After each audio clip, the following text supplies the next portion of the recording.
Hello guys, welcome to cricket தகவல்கள். இந்திய அணியில் நடந்த அதிரடி மாற்றம். கேப்டன் ரோஹித் சர்மா அடுத்த போட்டியாக இருக்கக்கூடிய நியூசிலாந்து வர்சஸ் இந்திய போட்டியில் பங்கேற்க மாட்டார் என ஒரு தகவல் கிடைச்சிருக்கு. ஏன் பங்கேற்க மாட்டார் அப்படின்னா, பாகிஸ்தானுக்கு எதிரான போட்டியில் ஏற்பட்ட காயம் காரணமாக இந்த போட்டியிலிருந்து விலகுவதாக ஒரு அறிவிப்பு கோச் அவர்கள் கொடுத்திருக்காரு. இது கண்டிப்பா ஒரு மிகப்பெரிய ஒரு மைனஸ் இந்திய அணிக்குன்னு கூட நம்ம சொல்லலாம். அடுத்ததாக இவரு கேப்டன் பதவியில் இருக்காரு. ஸோ இவருக்கு அடுத்தபடியாக யார் இந்திய அணியை வழி நடத்துவார் அப்படின்னு ஒரு கேள்வி இருக்கு.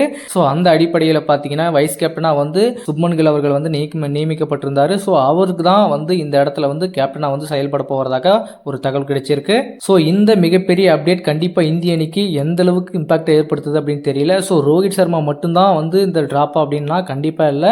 முகமது சமியும் இந்த இடத்துல டிராப் ஆகியிருக்காரு. ஸோ ரெண்டு முக்கிய பிக் பிளேயர்ஸ் ரெண்டு பேருமே அடுத்த போட்டியில் இருக்க மாட்டாங்க பிளேயிங் லெவல் அப்படின்னு சொல்லிட்டு அதிகாரப்பூர்வ தகவல் கூடிய விரைவில் வரப்போகுது. ஸோ அவர்களுக்கு மாற்று வீரராக அக்ஷரிப் சிங்கும் நம்ம ரிஷப் பண்ட் அவர்களும் உள்ள வர போறாங்க பிளேயிங் லெவன்ல. ஸோ அவரை தான் கொண்டு வர போறாங்களா இல்லை வேற யாராச்சும் உள்ள கொண்டு வர போறாங்களா அப்படின்ற மாதிரி ஒரு ட்விஸ்ட் இருக்கு. வருண் சக்கரவர்த்தி இருக்காரு, வாஷிங்டன் சுந்தர் இருக்காரு. ஸோ இவங்க யாராச்சும் உள்ள வருவாங்களா அப்படின்ற மாதிரியும் பேசிட்டு இருக்காங்க. ஸோ கண்டிப்பா அடுத்த போட்டி ரொம்பவே முக்கியமான போட்டி. ஏன்னா டேபிள் டாப் யார் முடிக்க போறாங்க, பினிஷிங் பண்ண போறாங்க அப்படின்றதுக்கான ஒரு பயங்கரமான மேட்சா இருக்க போகுது இந்தியாவுக்கும் நியூசிலாந்துக்கும். நம்ம எதிர்பார்த்து காத்துட்டு இருக்கோம் யாருக்கு சாதகமாக இந்த போட்டி அமைய போகுது அப்படின்றது ஒரு எதிர்பார்ப்பா இருக்கு. அடுத்து நடக்கக்கூடிய போட்டியில் கில் கேப்டன்சி பண்ண போறாரு. யங்ஸ்டர்ஸ் கேப்டன்சி ஐசிசி சாம்பியன்ஷிப்ல முதல் முறையாக பண்ண போறாரு. ஸோ அவருடைய அனுபவங்கள் எப்படி இருக்க போகுது அப்படின்றது எல்லாரும் கேள்விக்கு மேல் கேள்விகள் கேட்டுட்டு இருக்காங்க. ஸோ கம்பீர் அவர்கள் என்ன டிசிஷன் எடுத்திருக்காரு, ஸோ கில் அவர்களுக்கு கேப்டன்சி பதவியை கொடுக்குற மாதிரி இருக்குமா இல்லை ஹார்திக் பாண்டியா இருக்காரு அவருக்கு கொடுக்குற மாதிரி இருக்குமா அப்படின்ற மாதிரி பேச்சுக்கள் போயிட்டு இருக்கு. ஏன்னா வைஸ் கேப்டனா இவரை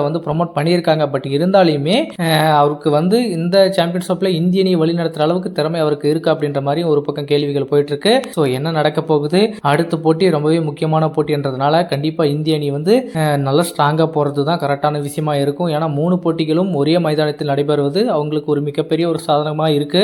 அப்படி இருந்தாலுமே இந்த சாதகமான விஷயத்துல நியூசிலாந்து தரமான ஒரு டீம் நல்ல அட்டாக் வச்சிருக்காங்க, பவுலிங் அட்டாக். ஸோ ஸ்பின்னர்ஸும் செமையா போட்டுட்டு இருக்காங்க, பவுலர்ஸும் செமையா போட்டுட்டு இருக்காங்க. ஸோ அப்படி இருக்கும்போது இந்திய அணி அதுக்கு எல்லாத்துக்குமே தயாரான நிலையில இருக்கணும். ஸோ எந்த ஒரு மிஸ்டேக்குமே இந்திய அணி வச்சிருக்க கூடாது. ஏன்னா அடுத்து செமிஃபைனலுக்கு போக போறோம். ஸோ ரொம்பவே முக்கியமான அடுத்த பொசிஷன் செமிஃபைனல். ஸோ அதுக்கு நம்ம தயாராக இருக்கணும் அப்படின்றது தான் ரோஹித் சர்மாவும் சமி அவர்களும் ஓய்வு எடுத்திருக்காங்க. ஸோ இந்திய அணியை பொறுத்த வரைக்கும் ரோஹித் சர்மாவும் சமி இல்ல அடுத்த போட்டியில் கில்லு தான் கேப்டன்சி பண்ண போறாரு. 2 முக்கிய மாற்றங்களுடன் இந்திய அணி பிளேயிங் லெவன் வரப்போகுது நியூசிலாந்துக்கு எதிராக. ஸோ இந்த அணியில் ஏற்பட்ட இந்த மாற்றத்தையும் ரோஹித் சர்மா சமி இன்ஜுரி காரணமாக வெளியே போனதை பற்றியும் உங்களுடைய கருத்துக்கள் என்ன? ஸோ இந்த டீம் நியூசிலாண்டை அடிக்குமா இல்லையா அப்படின்றத பற்றி உங்களுடைய கருத்துக்களை மறக்காம கமெண்ட்ல சொல்லுங்க.